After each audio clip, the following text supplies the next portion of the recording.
நாம் இப்போ நிற்கக்கூடிய இந்த இடமானது திருவல்லிக்கேணி தொகுதிக்குட்பட்ட ஐசோஸ் பகுதியில் இருக்கக்கூடிய டாக்டர் பெசன்ட் சாலை. இந்த ரோட்டில் இப்போ தண்ணி தேங்கி இருக்கு, நம்ம பார்த்துக்கிட்டு இருக்கோம். இது வந்து இன்னைக்கு மட்டும் தேங்குறதில்ல, ஒவ்வொரு வருஷமும் மழை நீர் ஒரு மணி நேரம் பெஞ்சாலே இந்த ரோடு வந்து எப்போவுமே வந்து ஒரு முட்டிக்கால் அளவுக்கான தண்ணீர் வந்து தேங்குறது இயல்பான ஒரு நிலை தான். இந்த ஆட்சி வந்தால் மாறிடும், அந்த ஆட்சி வந்தால் மாறிடும், மக்கள் நம்பி வாக்களிக்கிறாங்க. ஆனால் எந்த ஆட்சி வந்தாலும் வந்து இந்த காட்சிகள் வந்து மாறுறதே இல்லை. துணை முதல்வரான தொகுதியான இந்த தொகுதியிலேயே இப்படிப்பட்ட நிலை தான் இருக்குது. கடந்த வருடத்துக்கு முன்னாடி வந்து மழைநீர் வடிகாலுக்காக வந்து இவங்க எல்லா பிளாட்ஃபார்மையும் உடைச்சி கடைகளை டிஸ்டர்ப் பண்ணி பொருட்செலவில் வந்து அதை பண்ணாங்க.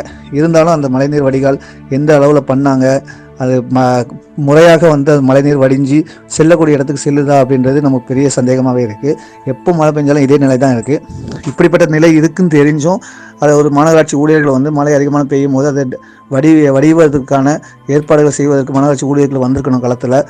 அது இல்லாமல் வந்து வாகன ஓட்டிகள் வந்து மிகவும் சிரமப்பட்டு ஐசோஸ் பகுதியிலேருந்து மீசாப்பேட் போகக்கூடிய பகுதியாகட்டும், இடைப்பட்ட நிறைய தெருக்கள் இருக்குது, அங்கே வாழக்கூடிய மக்களாகட்டும் அவங்க இல்லங்களுக்கு போகிறதுக்கு மிகவும் சிரமப்பட்டு பாதியிலே வண்டி நின்று தள்ளிக்கிட்டு மிகவும் சிரமப்பட்டு போயிட்டுருக்காங்க. அந்த வாகன ஓட்டிகளுக்கு அந்த வாகனத்தை ஒழுங்குபடுத்தி அந்த வழியை டைவர்ட் பண்ணி கொடுக்குறதோ இல்லை ஒழுங்குபடுத்தி கொடுக்கறதுக்கான ஏற்பாடுகள் வந்து மாநகராட்சி ஊழியர்களும் செய்யலை. இதை ஆட்சியில் இருக்கக்கூடிய துணை முதல்வர் கவனிச்சாரான்னு தெரியல. இங்கே இருக்கக்கூடிய கவுன்சிலர்களும் வந்து நிற்கலை. யாருமே வந்து இப்படி எப்போவுமே மழை பெஞ்சா தேங்கும் தெரியக்கூடிய பகுதிகளில் கூட மாநகராட்சி ஊழியர்கள் மிகவும் அலட்சியமாக இருக்காங்க.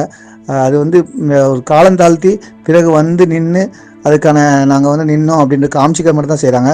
முதல் கட்டமாக வந்து இந்த பகுதியில் வாழக்கூடிய மக்களான நம்ம தான் வந்து நின்று எல்லாத்தையும் சரி செய்யக்கூடிய சூழல் இருக்குது. இது என்னைக்கு மாறுன்றது ஒரு கேள்விக்குறியாகவே இருக்குது.